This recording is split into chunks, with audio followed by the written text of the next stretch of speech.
بسم اللہ الرحمن الرحیم۔ آج کا سبق حج میں دعا قبول ہونے کے مقامات۔ حج میں خاص مقامات ہے جہاں پر دعا زیادہ قبول ہوتی ہے، وہ مندرجہ ذیل ہے۔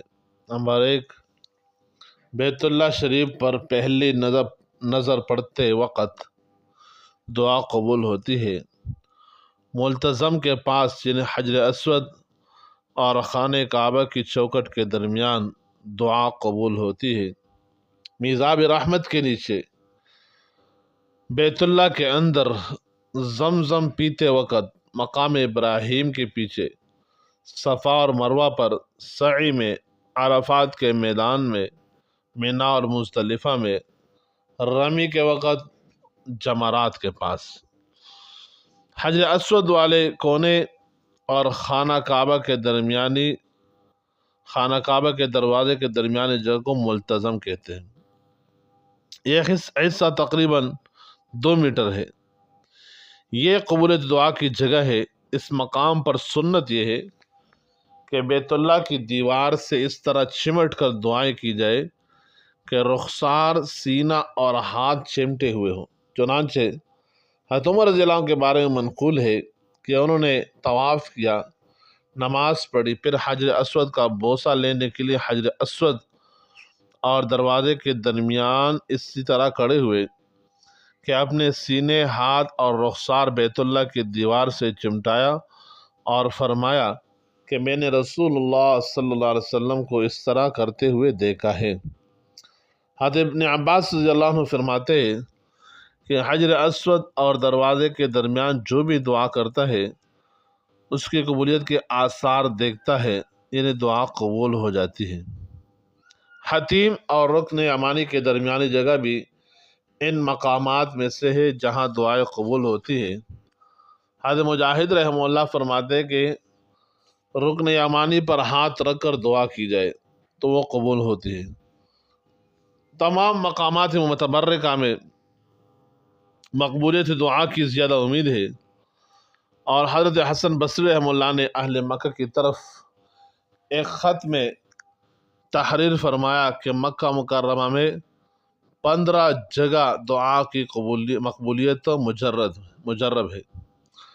طواف میں ملتزم کے پاس یعنی دروازے بیت اللہ اور حجر اسود کے درمیان جو جگہ ہے اس میں دعا قبول ہوتی ہے، اور میزاب رحمت یعنی بیت اللہ شریف کے پرنالے کے نیچے اور بیت اللہ شریف کے اندر اور آب زمزم کے پاس اور صفا مروہ پہاڑوں کے اوپر سعی کے درمیان میدان میں جو صفا مروہ کے درمیان ہے، اور مقام ابراہیم کے پیچھے، اور عرفات میں، مزدلفہ میں، مینا میں، اور تینوں جمرات کے پاس۔ جمرات وہ 3 پتھر ہے جو مینا میں نصب کیے ہوئے ہیں جن پر حجاج کنکریاں مارتے ہیں۔ امام جزری رحمہ اللہ فرماتے ہیں کہ اگر سرور عالم صلی اللہ علیہ وسلم کے حضور انہیں روضہ اقدس کے پاس دعا قبول نہ ہوگی تو کہاں ہوگی؟